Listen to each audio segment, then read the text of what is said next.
Ready to move in premium triplex villas at Bachapalli APR Projects. Hi నమస్తే, welcome to Suman TV. ఇంకా ఎన్నికల నగారం మోగనే లేదు, అప్పుడే నోట్ల కట్లలో తరలింపులు చకచకా జరిగిపోతున్నాయి. అంటే ఇతర రాష్ట్రాల నుంచి ఏపీకి వస్తున్నటువంటి వాహనాలు తనిఖీల్లో పోలీసులకు విస్తుపోయేటువంటి నిజాలు బయటపడుతున్నాయి. అంటే అటు తమిళనాడు, తెలంగాణ నుంచి వచ్చేటువంటి వాహనాల్లో ప్రధానంగా కోట్ల రూపాయలు బయటపడడంతో అసలు ఆ నగదు ఎక్కడి నుంచి వచ్చింది అనే విషయాలు తరలిస్తున్నటువంటి వ్యక్తులు సమాధానం చెప్పలేనటువంటి పరిస్థితి కనిపిస్తోంది. అయితే ఇటీవలే మనం చూస్తున్నాం, కార్వేట్ నగరం పోలీసులకి దాదాపు 1,09,44,000 రూపాయలు తరలిస్తున్నటువంటి వాహనం ఒకటి గుర్తించారు. అంటే ఆర్కేపేట నుంచి పుత్తూరుకి వెళ్తున్నటువంటి క్రమంలోనే అనుమానంతో దాన్ని తనిఖీ చేయగా పూర్తిగా దాంట్లో వెనక భాగంలో ఉన్నటువంటి డిక్కీ మొత్తం కూడా నగదుతో కనిపించింది. ఒక్కసారిగా అక్కడ ఉన్నటువంటి సుందరం సుధాకర్ అనేటువంటి వ్యక్తిని విచారించారు. కాకపోతే అతని నుంచి ఎటువంటి సమాధానం రాకపోయేసరికి ఆ నగదంతా కూడా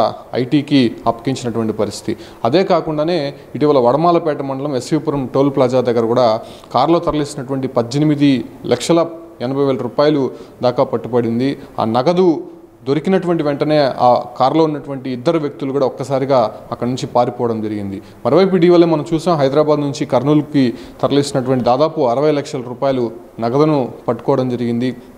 దాంతోపాటు కూడా ఇటీవల గాదంకి టోల్ ప్లాజా వద్ద చిత్తూరు నుంచి వస్తున్నటువంటి వాహనంలో ఒక వాహనం తనిఖీ చేయగా దాంట్లో కూడా భారీగా మొత్తంగా డబ్బులు దొరికినట్టయితే స్పష్టంగా తెలుస్తుంది. సో ఎన్నికలు దగ్గర పడుతున్నప్పటికీ కూడా అటు ఎలక్షన్ కోడ్ రాకముందునే పోలీసులు తనిఖీల్లో భాగంగా ఇటువంటి నగదులంతా కూడా పట్టుబడుతున్నటువంటి పరిస్థితుల్లో కొంతమంది అక్కడ సమాధానం చెప్పలేనటువంటి పరిస్థితులు ఉంటే మరికొంతమంది అక్కడ నుంచి పరారవుతున్నటువంటి పరిస్థితి కనిపిస్తుంది. అంటే కోట్ల రూపాయలు, 1 కోటి 2 కోట్లు కాదు, అంటే దొరికినటువంటి సొమ్ముని ఇప్పటివరకు కొంత పోలీసులు దాచిపెట్టి ఇంటర్నల్గా ఎంక్వైరీ చేస్తున్నప్పటికీ కూడా దాని వెనక రాజకీయ నేతలు ఉన్నారనేటువంటి విమర్శలు కూడా వినిపిస్తున్నాయి. రాజకీయ నేతల ప్రోద్బలంతోనే అటు నగదు తరలింపులు జరుగుతున్నాయని చెప్పి కూడా అటు కొన్ని పార్టీలకు సంబంధించినటువంటి ప్రజా సంఘాలు కూడా ఆరోపిస్తున్నాయి. ఖచ్చితంగా దాని వెనుక ఉన్నటువంటి సూత్రధారులు ఎవరో కనిపెట్టాలని చెప్పి కూడా చెప్తున్నారు. కాకపోతే అటు కస్టమ్స్ అధికారులు కావచ్చు, అంటే మిగతా డిపార్ట్మెంట్లకు సంబంధించినటువంటి అధికారులంతా కూడా పూర్తిగా తనిఖీలు నిర్వహిస్తున్నటువంటి సందర్భంగానే ఇటువంటి భారీ నగదు కూడా పట్టుబడినటువంటి పరిస్థితి.